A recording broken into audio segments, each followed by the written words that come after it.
Asal-usul Yahudi Askenazi merupakan bagian penting dari sejarah diaspora Yahudi yang panjang dan kompleks. Dalam tinjauan sejarah, kelompok ini menempati posisi unik karena peran mereka dalam kebudayaan Yahudi Eropa dan dunia secara lebih luas. Kisah mereka dapat ditelusuri dari masa klasik hingga abad modern dengan perkembangan geografis, sosial, dan budaya yang signifikan.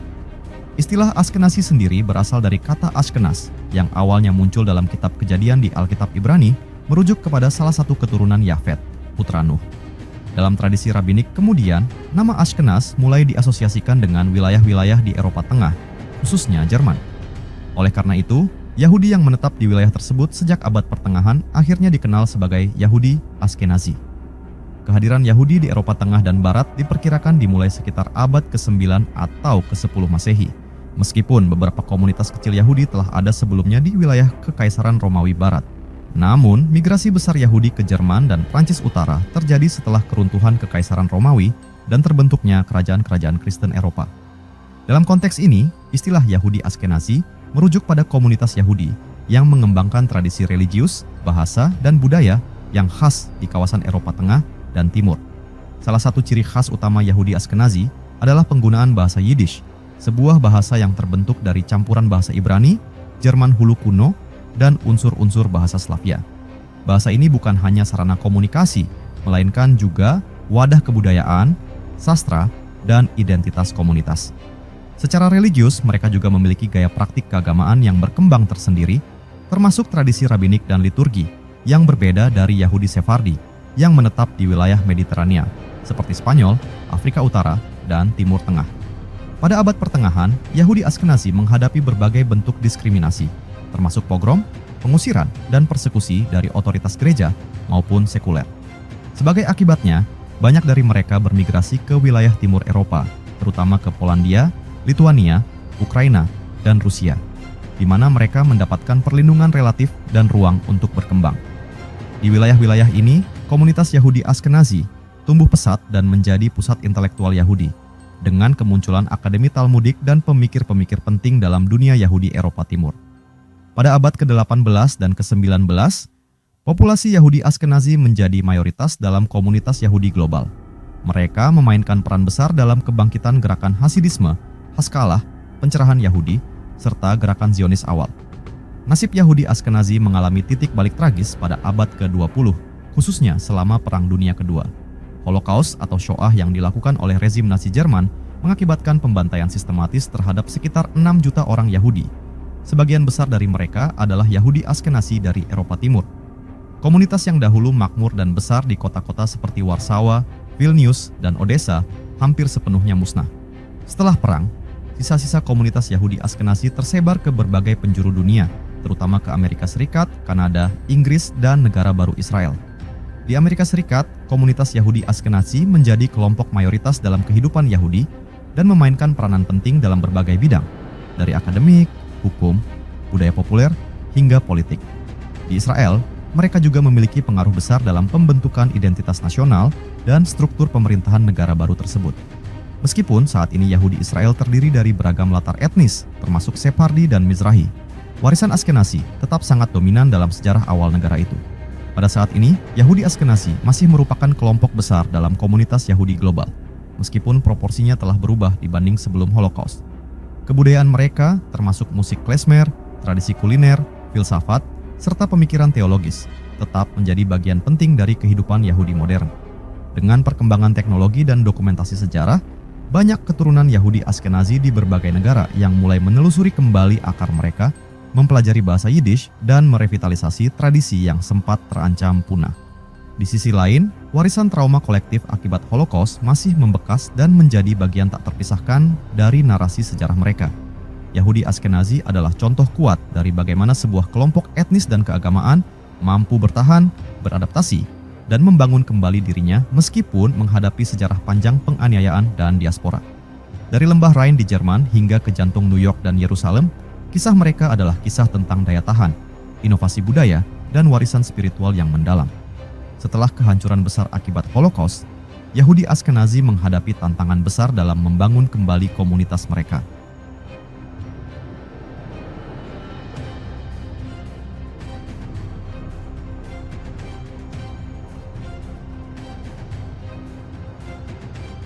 Banyak dari mereka yang kehilangan seluruh keluarga, rumah, bahasa, dan tradisi yang telah diwariskan selama ratusan tahun. Kamp-kamp pengungsian di Eropa menjadi tempat persinggahan sementara bagi para penyintas sebelum mereka bermigrasi ke wilayah-wilayah baru seperti Amerika Serikat, Kanada, Amerika Selatan, Australia, serta tanah Israel yang baru merdeka pada tahun 1948. Di tanah baru ini, Yahudi Ashkenazi menghadapi dilema antara mempertahankan identitas lama dengan penyesuaian terhadap masyarakat baru. Di Amerika Serikat misalnya, banyak dari mereka yang berasimilasi secara sosial dan ekonomi, namun tetap menjaga identitas Yahudi melalui institusi-institusi komunitas seperti sinagoga, pusat-pusat budaya, dan sekolah Yahudi. Mereka menjadi bagian penting dari lapisan intelektual, profesional, dan politik Amerika modern, termasuk dalam dunia hukum, akademik, kedokteran, hingga seni dan hiburan. Di Israel, Yahudi Ashkenazi memainkan peran dominan dalam struktur negara dan sistem pemerintahan, terutama pada masa-masa awal berdirinya negara tersebut. Banyak tokoh pendiri negara seperti David Ben-Gurion dan Golda Meir berasal dari latar belakang Ashkenazi. Institusi-institusi negara, universitas, dan militer banyak dibentuk berdasarkan struktur yang mereka warisi dari Eropa Timur dan Tengah. Namun, dominasi ini juga menimbulkan ketegangan dengan kelompok Yahudi non-Ashkenazi, terutama dari latar Sephardi dan Mizrahi, yang merasa tersisih secara politik dan budaya. Selama beberapa dekade, terjadi perdebatan dan perjuangan internal di Israel untuk mengakui keberagaman dalam identitas Yahudi serta meruntuhkan hierarki budaya yang sempat membedakan antara Yahudi Eropa dan Yahudi Timur. Walau begitu, dalam masyarakat Israel kontemporer, identitas Ashkenazi masih tetap kuat. Bahasa Yiddish yang dahulu ditinggalkan kini mulai dipelajari kembali, baik sebagai bahasa budaya maupun akademik. Kuliner, musik, serta humor khas Ashkenazi seperti dalam tradisi klezmer atau satire Yiddish mulai dihidupkan kembali oleh generasi muda, baik di Israel maupun diaspora. Dalam beberapa dekade terakhir, berbagai penelitian genetika dilakukan untuk menelusuri asal-usul biologis Yahudi Ashkenazi. Studi ini menunjukkan bahwa meskipun terjadi pembauran dengan populasi lokal di Eropa, komunitas Yahudi Ashkenazi memiliki garis keturunan Timur Tengah yang kuat, mendukung narasi sejarah bahwa mereka merupakan keturunan dari komunitas Yahudi kuno yang bermigrasi ke Eropa. Namun, hasil studi ini juga menunjukkan adanya campuran genetik dari populasi non-Yahudi di Eropa Tengah dan Timur selama berabad-abad, mencerminkan dinamika sosial yang kompleks, baik dalam bentuk pernikahan campuran, konversi, maupun asimilasi paksa. Kontribusi Yahudi Ashkenazi dalam dunia intelektual dan budaya sangat signifikan. Banyak tokoh terkenal dalam filsafat, ilmu pengetahuan, sastra, dan seni berasal dari latar belakang ini. Nama-nama seperti Albert Einstein, Sigmund Freud, Hannah Arendt, dan Franz Kafka adalah contoh nyata dari pengaruh Ashkenazi dalam membentuk pemikiran modern. Selain itu, dalam dunia musik dan film, kontribusi Yahudi Ashkenazi sangat terasa, terutama dalam industri hiburan di Hollywood, teater Broadway, serta dunia sastra dan jurnalisme. Memasuki abad ke-21, komunitas Yahudi Ashkenazi menghadapi tantangan baru. Di satu sisi, banyak yang berjuang mempertahankan warisan budaya di tengah arus globalisasi dan sekularisasi. Di sisi lain, terjadi fragmentasi internal antara yang religius dan yang sekuler, antara tradisionalis dan progresif. Ketegangan antara komunitas ultra-ortodoks, Haredi, dan Yahudi liberal juga mencerminkan dinamika sosial yang terus berkembang. Namun, muncul pula gerakan revitalisasi budaya Ashkenazi. Festival Yiddish, penerbitan ulang literatur klasik, kuliner khas Eropa Timur, serta kelas-kelas sejarah Yahudi kini marak diadakan di kota-kota besar dunia seperti New York, London, Berlin, dan Tel Aviv. Ini menunjukkan bahwa meskipun mereka pernah hampir dimusnahkan, identitas Yahudi Ashkenazi belum punah dan justru mengalami kebangkitan dalam format yang lebih modern dan terbuka. Kesimpulannya, Yahudi Ashkenazi bukan hanya kelompok etnis keagamaan semata, melainkan sebuah komunitas yang lahir dari pertemuan sejarah panjang antara eksodus, diaspora, akulturasi, dan trauma. Dari Jerman abad pertengahan hingga pusat-pusat budaya global saat ini, mereka telah membentuk warisan yang kompleks dan kaya, yang terus hidup melalui ingatan, seni, ilmu pengetahuan, dan semangat kebangkitan budaya. Memasuki era kontemporer, Yahudi Ashkenazi semakin terintegrasi dalam kehidupan masyarakat global. Namun, pada saat yang sama, mereka juga menghadapi tantangan-tantangan baru terkait identitas, memori kolektif, dan kesinambungan budaya. Di Amerika Serikat, di mana populasi Yahudi Ashkenazi cukup besar, generasi muda mengalami transformasi identitas yang signifikan.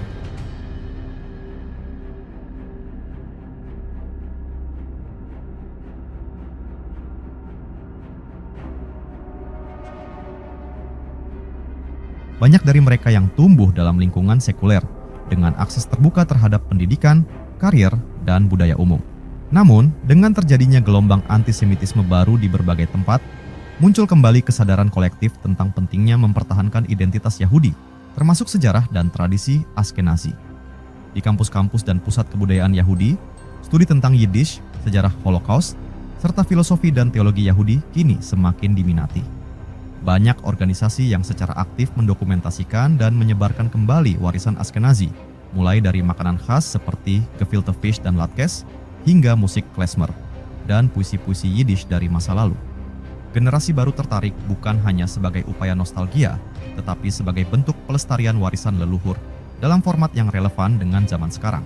Di tengah dunia yang semakin kompleks dan terkoneksi, Yahudi Askenazi juga memainkan peran penting dalam diplomasi budaya dan dialog antaragama.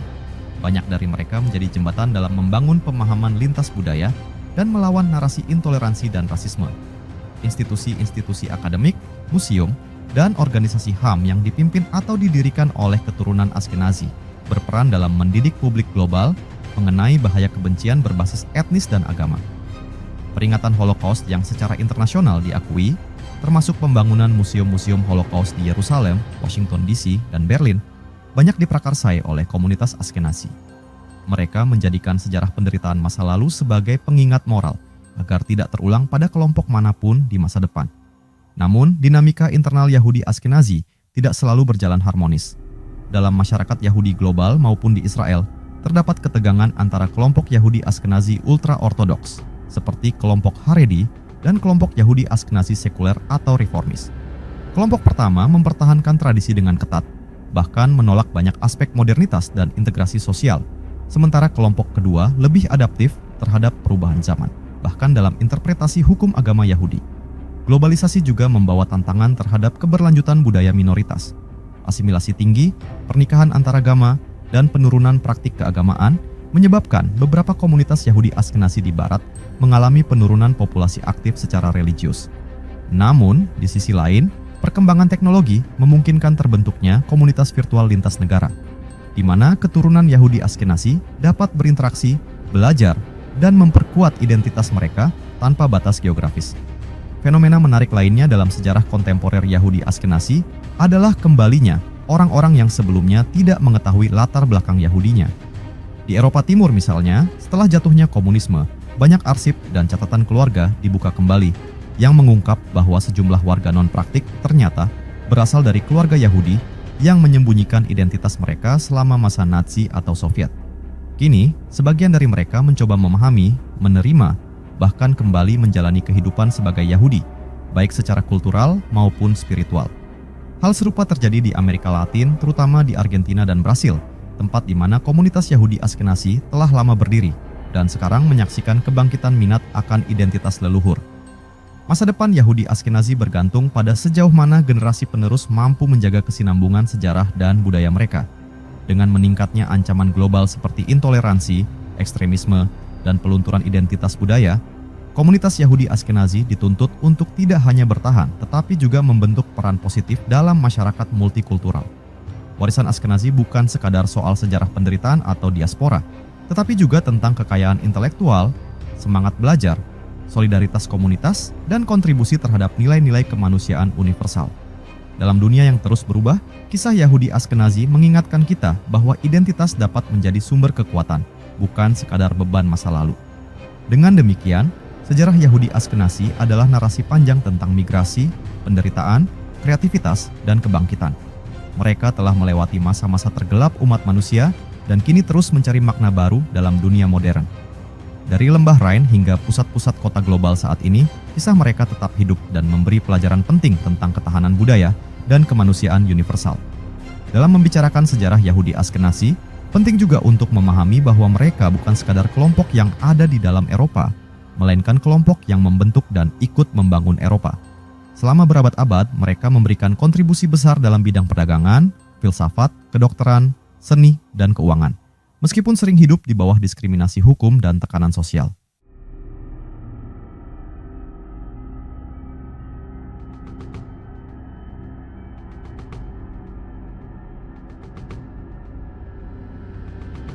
Pada abad pertengahan, komunitas Yahudi Askenazi di kota-kota seperti Mainz, Worms, dan Speyer, dikenal sebagai Kehilot Shum, menjadi pusat pembelajaran Talmud dan hukum Yahudi. Di tengah masyarakat feodal yang sering kali tertutup dan eksklusif, mereka membangun jaringan ekonomi yang luas, menjadi penghubung antara dunia Kristen dan Islam, serta antara pedalaman Eropa dan wilayah Mediterania. Meskipun status hukum mereka sering kali rendah, kehadiran Yahudi Askenazi memberikan dinamika unik dalam struktur sosial dan ekonomi Eropa. Namun, gelombang penganiayaan sering datang bersamaan dengan perubahan sosial besar di Eropa.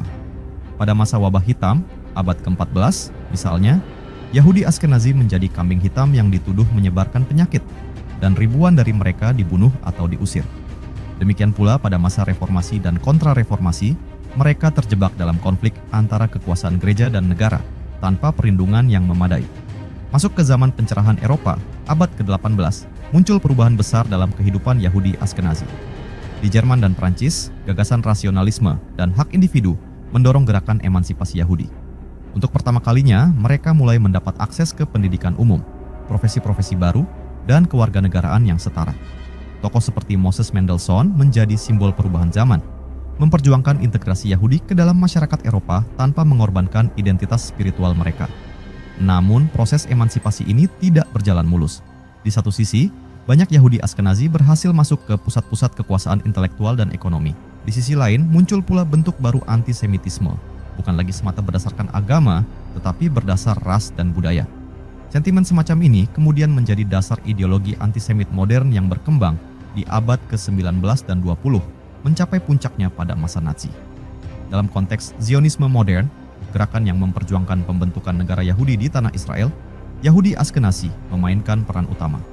Tokoh-tokoh pendiri seperti Theodor Herzl, Chaim Weizmann, hingga David Ben-Gurion, semuanya berasal dari latar belakang Askenazi.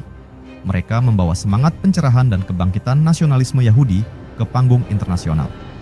Ketika negara Israel berdiri tahun 1948, imigrasi besar-besaran dari Eropa Timur yang hancur akibat Perang Dunia Kedua kembali menguatkan posisi Yahudi Askenazi di sana.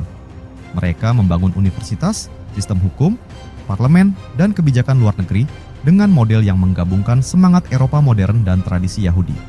Namun, seperti telah disinggung sebelumnya, dominasi ini juga menghadirkan persoalan dalam hal integrasi kelompok Yahudi lain dari Afrika Utara, Timur Tengah, dan Asia Tengah. Dalam beberapa dekade terakhir, banyak upaya dilakukan untuk melestarikan situs-situs warisan Yahudi Askenazi di Eropa. Kota-kota seperti Krakow, Lviv, dan Prague kini menjadi tempat penelitian sejarah Yahudi yang intensif. Sinagoga tua, permakaman kuno, serta manuskrip Yiddish dan Ibrani mulai dikatalogkan dan digitalisasi. Proyek-proyek sejarah keluarga juga semakin populer di kalangan diaspora Askenazi. Berkat arsip digital dan tes genetika, keturunan Yahudi Askenazi di Amerika dan Israel kini dapat menelusuri kembali asal-usul mereka ke desa-desa kecil di Polandia, Hungaria, atau Ukraina yang pernah dihuni oleh keluarga mereka sebelum Holocaust. Di sisi spiritual, Yahudi Askenazi memiliki warisan yang sangat kaya dalam bidang hukum agama, halakha, teologi, mistisisme, kabalah, serta etika. Tradisi pemikiran rabbinik Askenazi berkembang dari Rashi dan para Tosafot di Prancis dan Jerman hingga ke Gaon dari Vilna dan Baal Shem Tov di Eropa Timur. Saat ini, berbagai aliran dalam Yudaisme Askenazi seperti Ortodoks modern, Hasidisme, Reformasi, dan konservatif terus berkembang. Meskipun berbeda pendekatan terhadap hukum dan praktik, semuanya memiliki akar yang kuat dalam tradisi intelektual dan spiritual Askenazi. Sejarah Yahudi Askenazi bukanlah sejarah yang datar atau linear. Ia adalah sejarah yang penuh luka, tetapi juga penuh pencapaian. Mereka adalah kaum pengembara yang menjadi pelopor, kaum terpinggirkan yang menjadi pemimpin, dan komunitas kecil yang memberikan pengaruh besar pada peradaban global. Dalam dunia yang sering melupakan sejarah dan cepat menghakimi identitas, kisah Yahudi Askenazi memberikan pelajaran penting tentang kekuatan memori, pentingnya pendidikan, dan perlunya dialog antar budaya yang adil dan terbuka. Pasca Holocaust, Yahudi Askenazi tidak hanya bertahan, tetapi membangun ulang komunitas mereka di berbagai penjuru dunia. Diaspora modern ini mencerminkan proses adaptasi dan transformasi yang luar biasa. Mereka tidak lagi hanya komunitas yang bertahan di pinggiran sejarah, tetapi menjadi bagian aktif dari dunia kontemporer.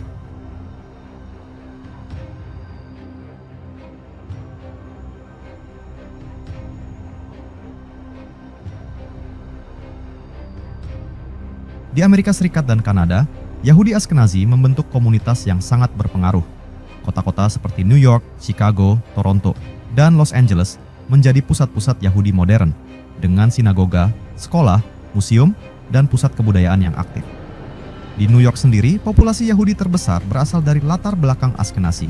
Banyak di antaranya adalah keturunan imigran dari Rusia, Polandia, dan Jerman yang datang pada gelombang imigrasi besar abad ke-19 dan awal abad ke-20. Mereka mendirikan institusi-institusi besar seperti Jewish Theological Seminary, Yeshiva University, dan Hebrew Union College. Di bidang seni dan hiburan, Yahudi Ashkenazi sangat dominan dalam perkembangan teater Broadway dan industri film Hollywood. Di bidang ilmu pengetahuan, mereka memiliki kontribusi besar dalam penelitian, kedokteran, dan teknologi. Di Argentina, Brasil, Meksiko, dan Uruguay, komunitas Yahudi Ashkenazi juga berkembang sejak awal abad ke-20 ketika gelombang migrasi datang akibat tekanan di Eropa Timur. Buenos Aires menjadi kota dengan salah satu populasi Yahudi terbesar di dunia Hispanik, dan komunitas Ashkenazi di sana mendirikan rumah sakit, sekolah, dan koran-koran berbahasa Yiddish. Meskipun lebih kecil jumlahnya dibandingkan di Amerika Utara, komunitas ini memainkan peran penting dalam jaringan Yahudi global. Setelah kejatuhan Blok Timur, muncul dinamika baru di Eropa Tengah dan Timur. Di negara-negara seperti Polandia, Hungaria, Ukraina, dan Rusia, muncul kembali minat terhadap sejarah Yahudi, termasuk dalam lingkup akademik dan pariwisata sejarah. Di Warsawa, Krakow, dan Vilnius, sinagoga dan bekas permukiman Yahudi diperbaiki dan dibuka kembali untuk umum. Festival musik Yiddish, kuliner Yahudi, serta seminar sejarah diadakan setiap tahun. Yang menarik, meskipun sebagian besar komunitas Yahudi asli telah tiada, keturunan Yahudi yang sebelumnya menyembunyikan identitas mereka mulai kembali menyatakan warisan mereka, terutama generasi muda yang terpapar pendidikan global dan internet. Ada pula sejumlah konversi ulang ke Yudaisme dan komunitas-komunitas baru yang tumbuh di tengah kota-kota yang dahulu penuh trauma. Di Israel, Yahudi Ashkenazi bukan hanya pewaris budaya Eropa Timur, tetapi juga perancang masa depan negara tersebut. Meskipun kini terjadi keseimbangan antara kelompok Ashkenazi dan Mizrahi, pengaruh Ashkenazi tetap besar dalam dunia pendidikan tinggi, sistem hukum, dan elit politik. Salah satu ciri khas Ashkenazi yang tetap hidup di Israel adalah penekanan pada pendidikan, debat intelektual, dan nilai demokrasi. Banyak universitas ternama seperti Universitas Ibrani Yerusalem, Universitas Tel Aviv, dan Technion didirikan dengan semangat akademik Eropa yang mereka bawa. Namun, dalam masyarakat yang makin plural, Yahudi Ashkenazi dihadapkan pada tantangan baru. Bagaimana menjaga warisan kultural mereka tanpa mengasingkan komunitas Yahudi lain. Kini, identitas Ashkenazi di Israel tidak lagi dipandang sebagai satu-satunya wajah Yahudi, melainkan bagian dari mosaik identitas nasional yang lebih kompleks. Salah satu warisan terpenting Yahudi Ashkenazi adalah ingatan. Bagi mereka, sejarah bukan sekadar masa lalu, melainkan fondasi moral dan eksistensial. Holocaust atau Shoah tidak hanya dikenang sebagai tragedi, melainkan sebagai titik balik eksistensial. Pendidikan Holocaust kini diwajibkan di banyak negara, dan Yahudi Ashkenazi memimpin dalam pelestarian dokumen, testimoni penyintas, dan program pendidikan anti kebencian. Namun, menjaga ingatan saja tidak cukup. Tantangan abad ke-21 adalah bagaimana membuat warisan itu tetap relevan. Oleh karena itu, banyak seniman, penulis, dan sejarawan Yahudi Ashkenazi yang menciptakan karya-karya baru, novel, film, musik, hingga pementasan teater, yang mengangkat sejarah mereka dari sudut pandang kontemporer. Ini adalah bentuk pelestarian yang tidak membekukan masa lalu, melainkan menghidupkannya kembali. Yahudi Ashkenazi telah menempuh jalan sejarah yang luar biasa panjang dan berliku. Mereka telah menjadi saksi dan korban tragedi terbesar manusia, tetapi juga pelopor dalam sains, seni, pendidikan, dan kebudayaan. Mereka adalah bagian penting dari sejarah Eropa, Timur Tengah, dan dunia secara luas. Kini, mereka tidak lagi sekadar kelompok yang bertahan, melainkan komunitas yang aktif menjaga warisan dan memperjuangkan nilai-nilai universal, pendidikan, keadilan, ketekunan, dan kemanusiaan. Di dunia yang terus berubah dan sering lupa akan sejarah, kisah Yahudi Ashkenazi menjadi pengingat kuat bahwa identitas yang dijaga dengan ingatan, ilmu, dan nilai tidak akan pernah padam. Salah satu aspek yang paling hidup dan berkesan dari warisan Yahudi Ashkenazi adalah kekayaan budayanya, terutama bahasa, musik, dan seni yang berkembang selama berabad-abad, seringkali dalam kondisi keterasingan dan penindasan.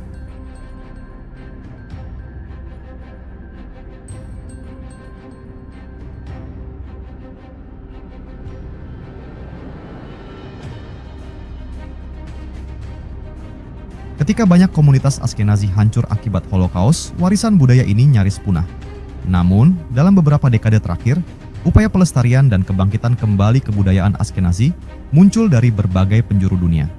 Bahasa Yiddish, yang selama berabad-abad menjadi bahasa utama Yahudi Askenazi, pernah dianggap akan punah setelah Holocaust dan asimilasi besar-besaran di dunia barat. Bahasa ini merupakan campuran unik dari Ibrani, Jerman kuno, dan unsur-unsur bahasa Slavia, dengan nuansa sastra, humor, dan spiritualitas yang khas. Namun saat ini, Yiddish mengalami semacam renaissance kultural. Di universitas-universitas seperti Columbia, Oxford, dan Hebrew University, kursus-kursus Yiddish kembali diminati.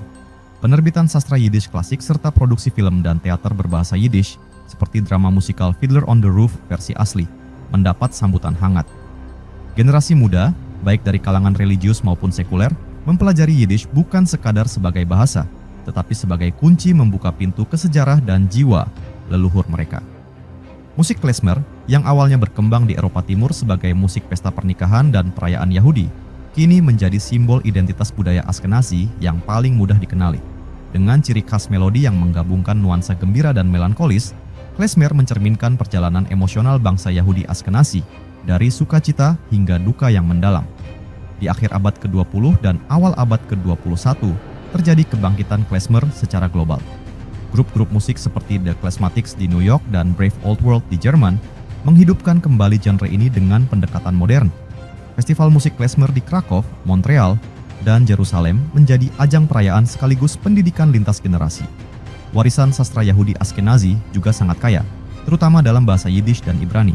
Penulis seperti Sholem Aleichem, Peretz, dan Mendele Moker-Sforim dikenal sebagai tiga raksasa sastra Yiddish, menciptakan dunia-dunia fiktif yang mencerminkan kehidupan shtetl, desa-desa Yahudi di Eropa Timur dengan humor, ironi, dan kebijaksanaan. Di abad modern, banyak penulis keturunan Askenazi seperti Isaac Bashevis Singer, peraih Nobel Sastra, menulis kisah-kisah penuh nuansa spiritual dan eksistensial yang mengangkat warisan leluhur mereka. Di dunia teater, kisah-kisah Yahudi Askenazi sering diangkat ke panggung, baik di komunitas Yahudi maupun teater umum, sebagai cara menyampaikan identitas dan sejarah lewat ekspresi artistik. Dalam seni visual, motif-motif Askenazi seperti kaligrafi Ibrani, miniatur ilustrasi kitab, desain sinagoga Eropa Timur, hingga simbol-simbol mistik dari Kabbalah turut menjadi inspirasi dalam seni kontemporer. Banyak seniman Yahudi modern seperti Marc Chagall berasal dari latar belakang Askenazi dan menggunakan tema-tema budaya Yahudi dalam karyanya. Pameran seni bertema Yiddish dan Askenazi kini sering digelar di museum besar seperti Jewish Museum New York, Museum Yahudi Berlin, dan Museum Diaspora di Tel Aviv.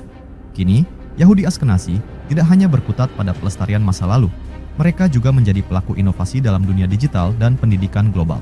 Platform daring seperti YIVO Institute for Jewish Research, National Yiddish Book Center, dan Jewish Gen menyediakan akses luas ke arsip, buku, silsilah, dan kursus daring yang membuka jendela ke dunia Askenazi bagi siapapun di seluruh dunia. Generasi muda tidak lagi melihat tradisi Askenazi sebagai peninggalan usang, tetapi sebagai fondasi yang bisa dijalin ulang dengan semangat zaman.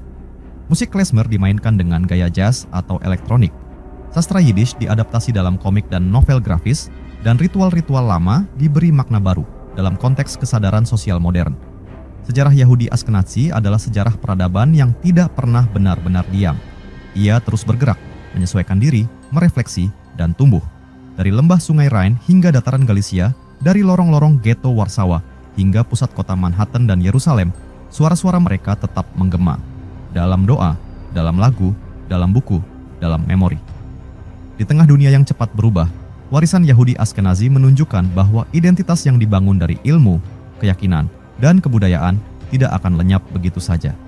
Ia akan tetap hidup selama masih ada yang mengingat, memahami, dan mewariskan.